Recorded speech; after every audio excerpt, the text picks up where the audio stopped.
for me, there was, I would call them like inconvenient truths that you have to face. And it's super difficult. And you can almost, I would get like physically, like I would feel it sometimes and start shaking when I started to really explore something that made me uncomfortable. Was that similar for you? Was it an uncomfortable process? Was it painful? Did you have to like use certain strategies to get around it? How did that look?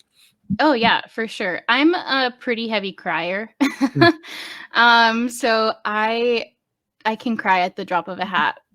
So a lot of my anxiety would end up turning into panic attacks that would lead to like long crying sessions.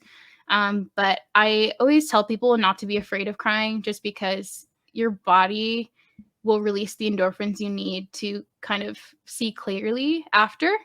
So I think that having those moments of clarity, and being able to, like with therapy, figure out what it was that was really bothering me in those moments, um, they've kind of been building blocks for just becoming healthier and just Yeah. having better coping mechanisms and doing all of that. But you have to get to the root of what it is that is making you feel that way.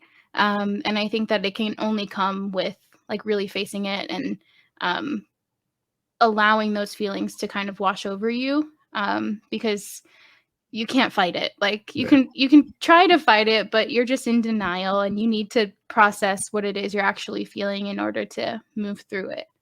Yeah, totally. Totally. And you said, get to the root of it, which I agree with a ton. I think getting to the root of really anything, like I like the whole first principles concept because I like understanding what exactly makes everything up just from an efficiency perspective. Because then if I want to Yeah. fix it or I want to do something with it, I understand it better. So I mentioned I may ask a couple philosophical questions. So I'll ask one here at this point because you mentioned, the root of the anxiety and the root of the emotion and what you're feeling. I have a hypothesis that maybe if you really trace back any of that, anything like that to the root, from like a biological perspective, it all comes back to two things that we are, from an animalistic perspective, here to do. One is to survive, right? And then the second is to like thrive and grow our species. So call that procreate, call that, sex, whatever you will. But at the end of the day, it's those two things that we're always trying to account for. And now it may get really convoluted and like I'm worried about my job, but I'm worried about my job because I'm worried if I don't have enough money, I can't feed my kids and we're going to be on the street. And, you can go down the path. But just curious your take on that. Do you think that is kind of what drives humans at the very core, at the very root level? Or do you think there's more to that?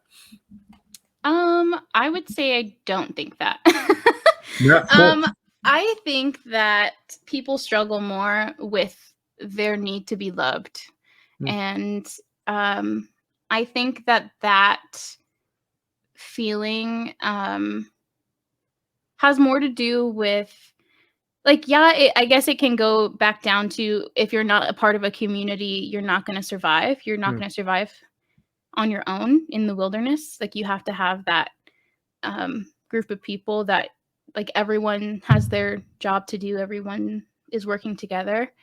And so I think, like, I guess maybe it can go in that direction of like needing food, but I think even more than that, like, you can survive without food or water, but you're not going to thrive. You're not going to be a full person without love, without connection.